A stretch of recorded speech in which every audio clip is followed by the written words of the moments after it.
So let's talk briefly about your responsibilities as a video researcher. The big takeaway is right there on the board.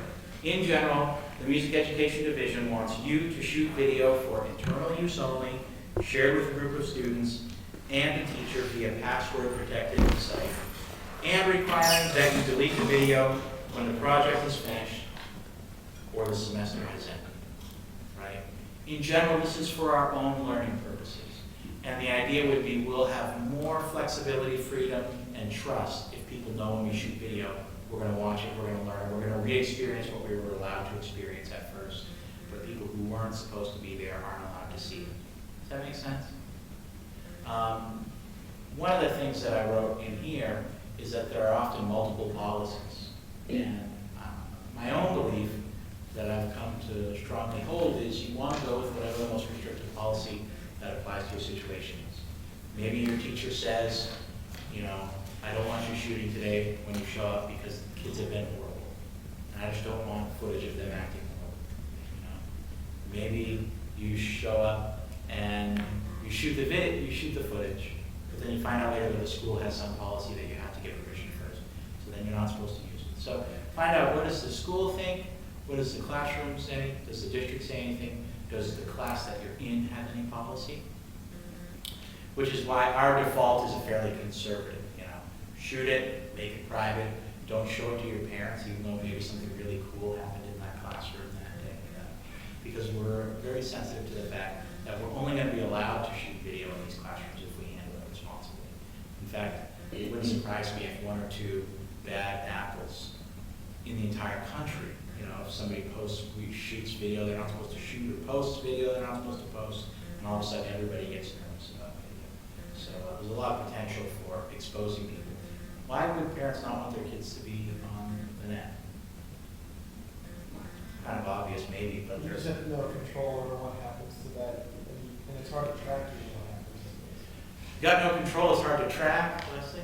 I mean, just as far as child safety, you don't know who's looking at the video, you don't know who can get what information from that video, you know, and having been someone who's trying to stop this kid. Yeah, And they have to picture in the classroom. stalking children, and I mean, all you ever have to do is like go online and look at like where your local child predators are on those maps, and you see like, you know, 95 of them in Champaign and Urbana, and all of a sudden you're like, okay, maybe anybody who would look at the net should be looking at this. And parents certainly have a right to feel uncomfortable. When I was teaching elementary school, there was an exhibit of children's art from our school at the San Francisco airport, and it had the kids' names, first and last names, and a couple of parents went ballistic. Simply, well, I don't want somebody being able to call us up because they saw my daughter's painting at an airport. I don't want people from all over the world finding this out. You can put their first name and their last initial, etc. So parents are worried, and rightly so. We have that responsibility as educators, and we take part. Other points within here. Be responsible and conservative, store video safely and securely, right? The next point I want to make has to do with sharing. As I mentioned once or twice, to make life easier for all of us, we're going to just go with YouTube for now. I mean, I have a preference for non-university only footage and settings. Like, I don't want to just use Compass because you graduate and you don't have Compass. So YouTube is going to be there for you when you graduate. YouTube is kind of enterprise ready. You know, I mean, sometimes it's down for a few minutes, but most of the time it's up, it's really robust, it's there, it's usable.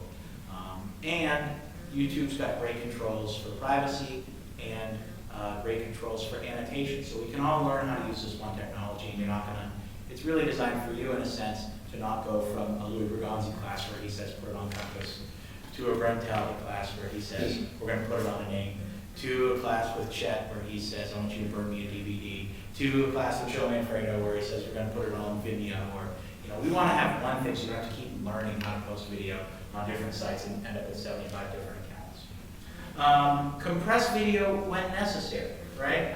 Let me give you a quick example of that, and let's also check back in with YouTube. See if I try to reload it. See, it's not here. Let's look under the YouTube. There's a chance, if I look under my videos, it might say, it still says it has, oh yeah, no, there it is. still not yet processed, but coming. YouTube's a little bit slower than that. So this is one of those considerations when it's right before class and you're going to watch it in class. Don't upload it right before class. But sometimes you might have some footage like this footage that I have, and it might be either too long, or another thing that happens that people don't realize is that, videos shoot and they always have some sort of a compressed format. And maybe they've paid the MPEG, the Motion Picture Engineers Group, a royalty fee in order to buy a fancy codec like H.264, or many cameras, they hire some hacker to create their own small version of something that's kind of like it. And that might make it very incompatible. So maybe it won't open up in QuickTime, or it won't open up in YouTube. Or when Chris Cayari shot those Solfege videos that I showed before, they showed up fine on his computer, and then he opened it up in QuickTime, and they had no sound. If you end up in that situation, or if your footage that you shoot is really, really large, you might need to compress it. Compression sometimes resolves those issues because if it's the wrong codec and it doesn't, loses the sound, well, a compressor, if it can hear the sound, will put it into a format where other programs can hear it. Does that make sense?